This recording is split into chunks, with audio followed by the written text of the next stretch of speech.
सभी को नमस्कार। Chemistry by Kapil Dange sir YouTube channel पे अपन पढ़ रहे हैं हैलोजन डेरिवेटिव्स और इसके पार्ट 3 में अपन इसके दो इम्पोर्टेंट टॉपिक पढ़ेंगे। एक है nature of CX bond in alkyl halides, alkyl हैलाइडों में CX बंध की प्रकृति, और दूसरा है एल्किल हैलाइड्स में समावयवता, आइसोमेरिज्म इन एल्किल हैलाइड। तो देखिएगा, सबसे पहला टॉपिक अपन लेते हैं nature of CX bond in alkyl halide.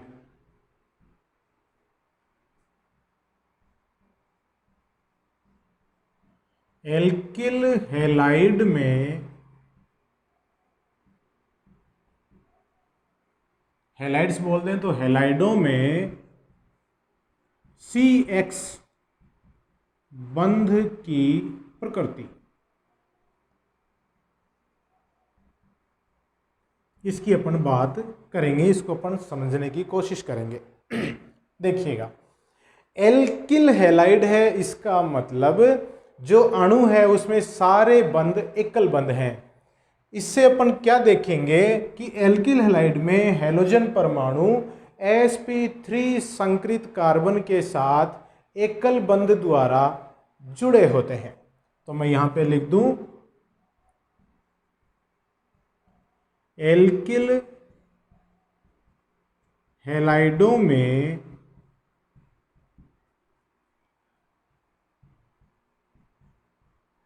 Halogen परमाणु sp3 संकृत कार्बन के साथ एकल बंध द्वारा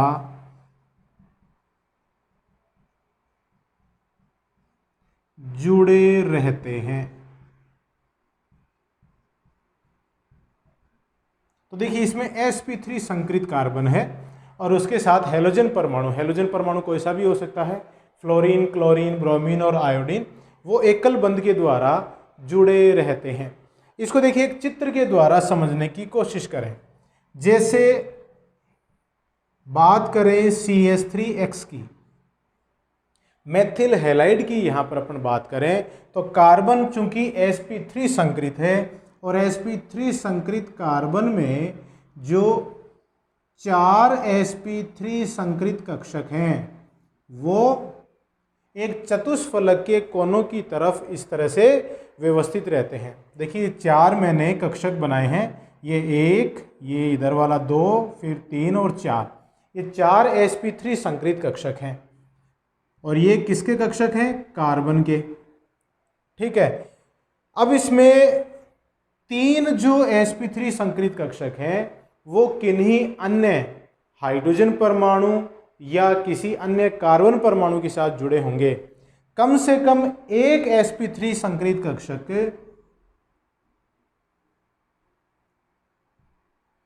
हैलोजन परमाणु के p कक्षक के साथ समाक्षीय अतिव्यापन के द्वारा सिग्मा बंध का निर्माण करता है। तो इधर वाला कक्षक कैसा है? sp3, और ये कक्षक कैसा है? p। sp3 संकृत कक्षक किसका है? कार्बन का, और ये जो p कक्षक है ये किसका है? हैलोजन का। इनके मध्य अतिव्यापन कैसा हुआ? समाक्षीय अतिव्यापन हुआ, तो बंध का निर्माण कैसा हो गया? सिग्मा। सिग्मा बंध का निर्माण इसमें होता है। तो देखिए, इस बंध में जो CX बंध है, CX बंध के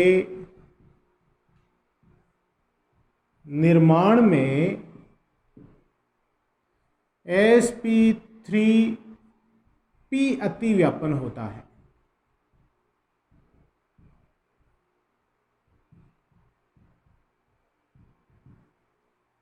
sp3p अतिव्यापन होता है जिसमें sp3 कक्षक कार्बन का है और जो p कक्षक है वो किसका है?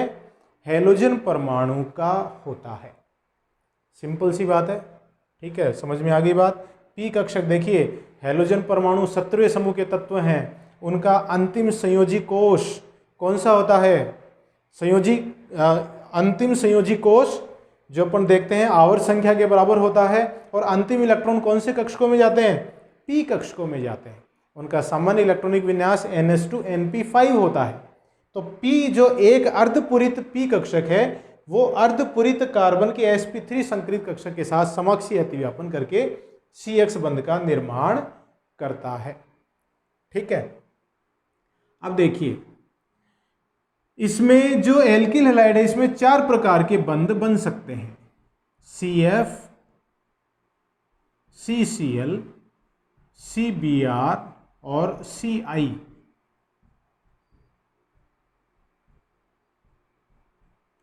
चार प्रकार के ये CX बंध इसमें हो सकते हैं। अब इसमें देखिएगा, फ्लोरीन का आकार सबसे छोटा है और आयोडीन का आकार सबसे बड़ा है। तो बंध जो बने हैं कार्बन और हैलोजन के मध्य, उनकी बंध लंबाई का जो क्रम है, बंध लंबाई का क्रम, सबसे छोटा बंध होगा CF, फिर CCl, फिर CBr और सबसे बड़ा बंध होगा CI। ये क्रम कैसा है? बंध लंबाई का क्रम है। अब अपन जानते हैं कि जो बंध जितना ज्यादा लंबा होता है, उस बंध का सामर्थ्य उतना ही कम होता है। तो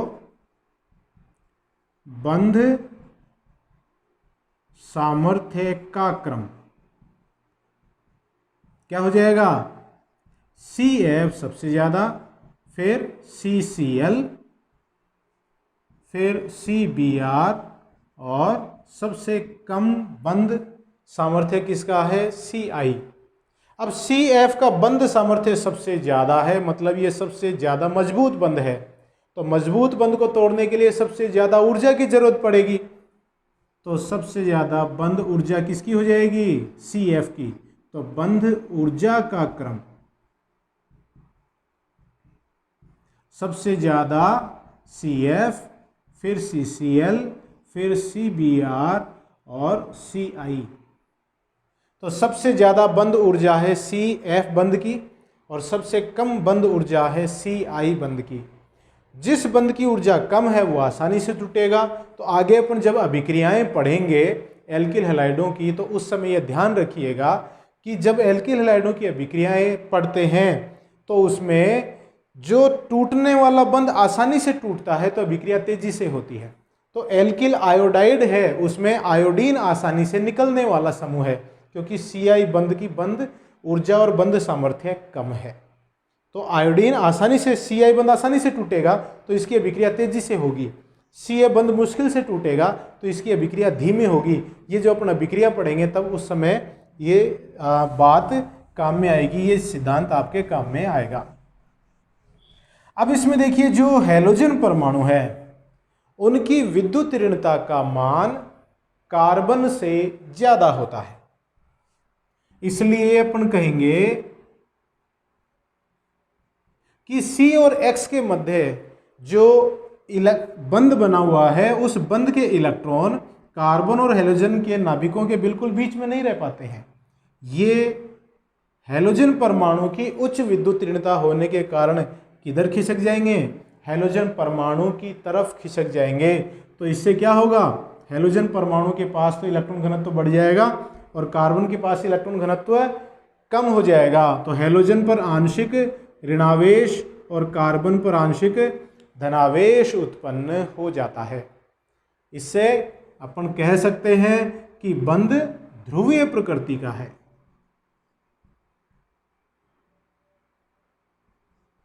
ये ध्रुवीय बंध है और इसमें कार्बन पर चूंकि आंशिक धनावेश है और हैलोजन पर आंशिक ऋणावेश है, तो ध्रुवीय बंध का निर्माण हो गया। और इसी ध्रुवणता के कारण आगे जब इसके रासायनिक गुण देखेंगे तो क्या देखेंगे कि ये नाभिक स्नेही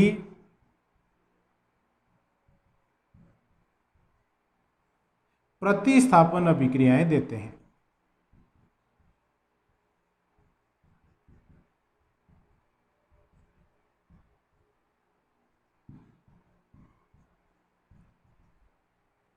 जो एल्किल हैलाइड हैं उनकी अभिक्रिया तो देखिए बहुत से प्रकार की होंगी, लेकिन उनकी जो मुख्य अभिलाक्षणिक अभिक्रिया है वो है न्यूक्लियोफिलिक सब्स्टिट्यूशन रिएक्शन।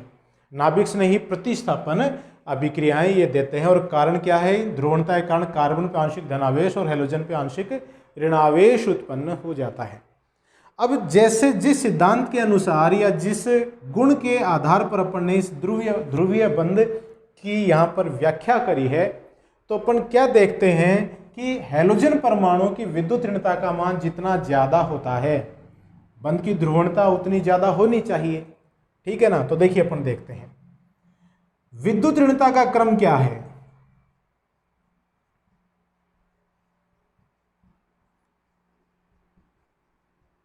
विद्युत ऋणता का क्रम है सबसे ज्यादा फ्लोरीन, फिर क्लोरीन और फिर ब्रोमीन और सबसे कम आयोडीन। तो फ्लोरीन की विद्युत ऋणता सबसे ज्यादा और सबसे कम विद्युत ऋणता है आयोडीन की। तो द्विध्रुव आघूर्ण का मान क्या होगा? द्विध्रुव आघूर्ण का मान, जो बंध जितना ज्यादा ध्रुवीय होगा उसके द्विध्रुव आघूर्ण का मान उतना ही ज्यादा होगा। तो विद्युत ऋणता देखिए फ्लोरीन की ज्यादा है, तो इसकी ध्रुवणता सबसे ज्यादा होनी चाहिए कि नहीं? तो पहले तो मैं ये लिख रहा हूं कि होना क्या चाहिए, होना चाहिए, ये लिख रहा हूं मैं। क्या होना चाहिए?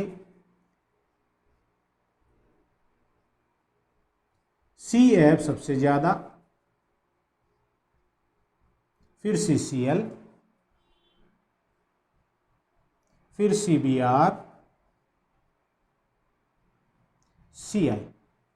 ये द्विध्रुव आघूर्ण के मान का क्रम होना चाहिए, ये वाला। CF सबसे ज्यादा और Ci के द्विध्रुव आघूर्ण का मान सबसे कम। लेकिन वास्तव में होता क्या है? होता है वो है सबसे ज्यादा CCl, फिर CF,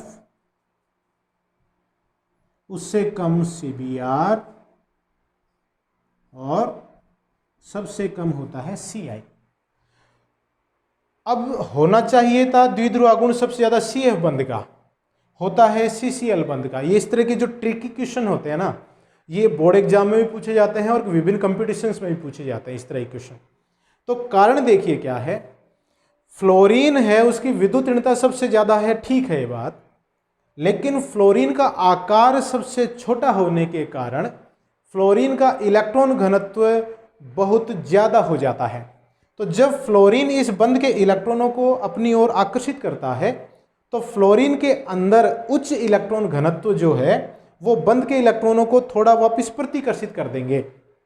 तो इससे क्या होगा, जो बंध के इलेक्ट्रॉन हैं वो फ्लोरीन के इतना ज्यादा निकट नहीं आ पाएंगे। फ्लोरीन की उच्च इलेक्ट्रॉन घनत्व के कारण ये बंध के इलेक्ट्रॉनों को थोड़ा वापस प्रतिकर्षित कर देंगे। तो इससे क्या हो जाएगा, जो बंध के इलेक्ट्रॉन हैं वो फ्लोरीन के इतना निकट नहीं आ पाएंगे। जबकि क्लोरीन का आकार बड़ा है, इलेक्ट्रॉन घनत्व कम है, तो ये बंध के इलेक्ट्रॉनों को आसानी से अपनी तरफ आकर्षित कर लेगा। ठीक है, तो इसलिए ध्रुवणता किसकी ज़्यादा हुई? CCl की ज़्यादा हो गई। CF की ध्रुवणता है वो CCl से कम हो जाती है। तो ये इस तरह से अपन द्विध्रुव आघूर्ण का क्रम बता सकते हैं। तो ये था nature of CX bond in alkyl halide. Alkyl हैलाइडों में CX बंध की प्रकृति। अब अपन इसका नेक्स्ट टॉपिक लेते हैं, आइसोमेरिज्म मतलब समावयवता। यह भी इंपॉर्टेंट टॉपिक है, समावयवता, आइसोमेरिज्म। आइसोमेरिज्म अपन 11th में भी डिटेल में पढ़ते हैं, तो वहाँ तो आपने निश्चित रूप से पढ़ा होगा। आइसोमेरिज्म नहीं पढ़ा है तो भी कोई बात नहीं, अपन यहाँ पे उसको पढ़ लेते हैं। Isomerism in alkyl halides.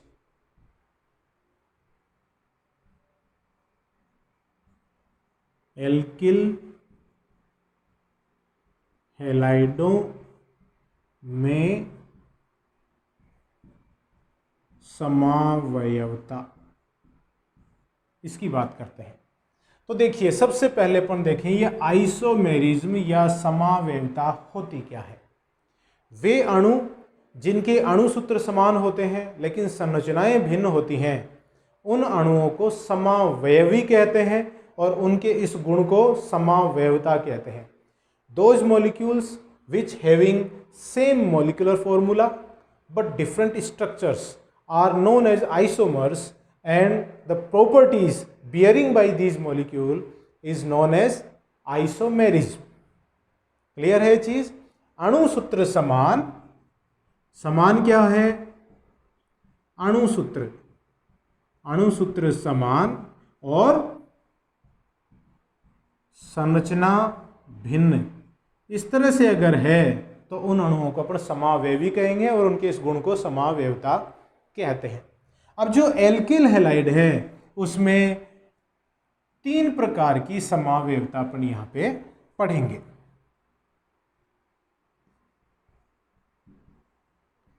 श्रृंखला समावयवता, दूसरी है स्थिति समावयवता, और फिर है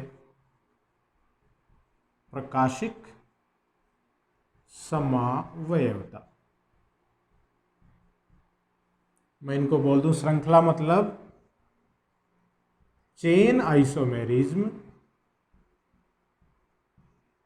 स्थिति का मतलब है पोजीशन आइसोमेरिज्म, प्रकाशिक का मतलब हो गया ऑप्टिकल आइसोमेरिज्म, प्रकाशिक समावयवता। अब देखिए इनको एक एक करके अपन पढ़ते हैं। First, chain isomerism.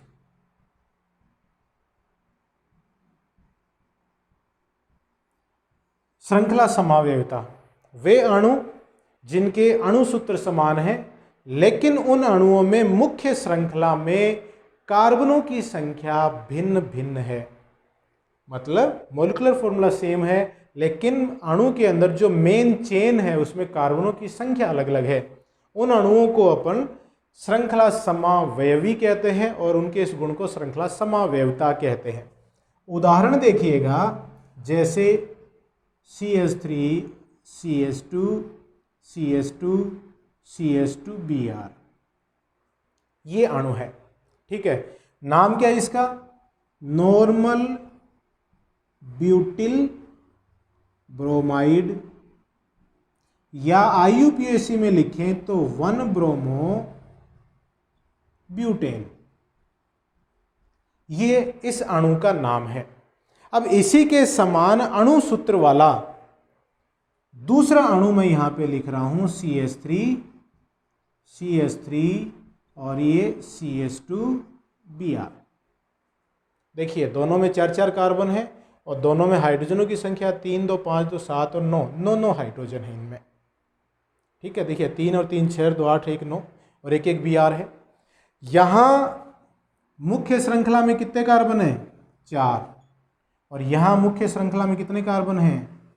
3, और इसका नाम लिखें तो नाम देखिए क्या हो जाएगा? सामान्य नाम लिखें तो हो जाएगा आइसो ब्यूटिल ब्रोमाइड, और IUPAC नाम लिखें तो नाम हो जाएगा 1 ब्रोमो 2 मेथिल प्रोपेन, ये इसका IUPAC नाम हो जाएगा। तो इन दोनों अणुओं के अणुसूत्र समान हैं लेकिन मुख्य श्रृंखला में कार्बनों की संख्या अलग अलग है, इसलिए इसमें कौन सी समावयवता है? चेन आइसोमेरिज्म है, श्रृंखला समावयवता है। दूसरा देखिए, पोजीशन आइसोमेरिज्म।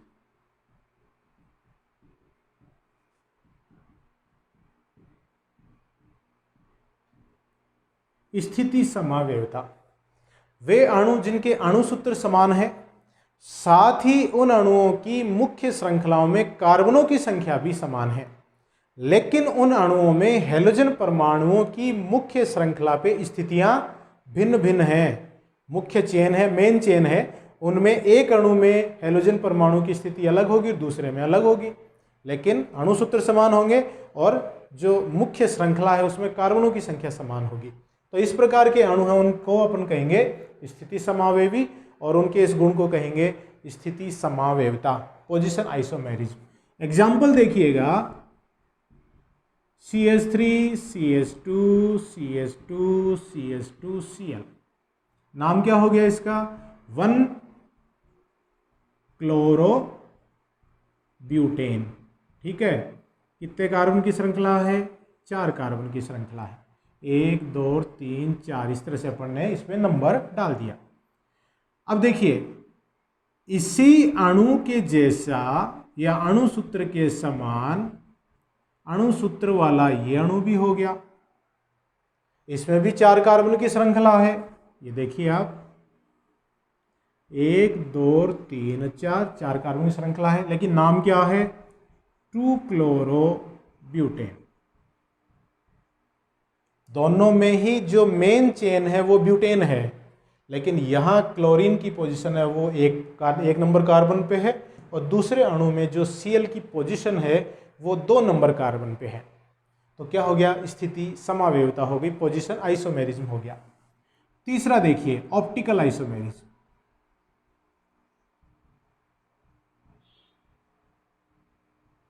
ऑप्टिकल आइसोमेरिज्म, प्रकाशिक समावेवता की अपन बात कर रहे हैं।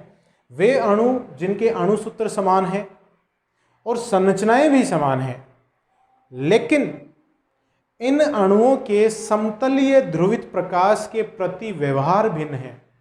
समतलीय ध्रुवित प्रकाश के प्रति व्यवहार देखिए का क्या मतलब है कि इन दोनों अणु जिनके अणु सूत्र समान है, संरचनाएं भी समान हैं, लेकिन त्रिविम में इनके अभिविन्यास अलग अलग हैं। तो इससे क्या होगा, एक अणु समतलीय ध्रुवित प्रकाश को दाईं तरफ घुमाएगा, जिसको अपन दक्षिण ध्रुवण घूर्णक या डेक्स्ट्रो रोटेटरी कहेंगे। दूसरा अणु जो इसका दर्पण प्रतिबिंब होगा वो समतलीय ध्रुवित प्रकाश को बाईं तरफ घुमाएगा, मतलब घड़ी से उल्टी दिशा में घुमाएगा, उसे अपन वाम ध्रुवण घूर्णक या लीवो रोटेटरी कहते हैं।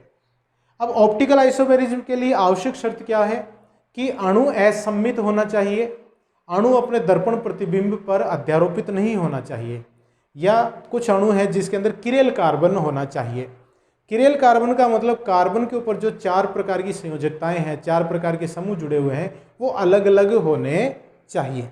तो एल्किल हैलाइडों में सबसे छोटा अणु इस प्रकार से कौन सा हो सकता है, तो देखिए मैंने कार्बन बनाया, उस पर CH3, एक H, C2H5 और एक लगा दिया Cl। ठीक है, ये वाला, इसका नाम क्या है, 2 क्लोरो ब्यूटेन। ये वाला अणु है, ये वाला अणु है। इसमें देखिए ये कार्बन किरेल कार्बन हो गया। क्यों, इस कार्बन पे देखिए क्या क्या जुड़ा हुआ है, एक तो हाइड्रोजन जुड़ा हुआ है, एक मेथिल जुड़ा हुआ है, एक एथिल जुड़ा हुआ है, और एक Cl क्लोरीन जुड़ा हुआ है। तो चारों संयोजकताएं अलग हो गई, तो क्या हो गया, ये किरेल कार्बन हो गया। और इसके बीच में मैंने ये दर्पण रख दिया, दर्पण रख दिया तो देखिए इसकी इमेज बनेगी, इधर Cl, C2H5, इधर हो गया H, और ये CH3,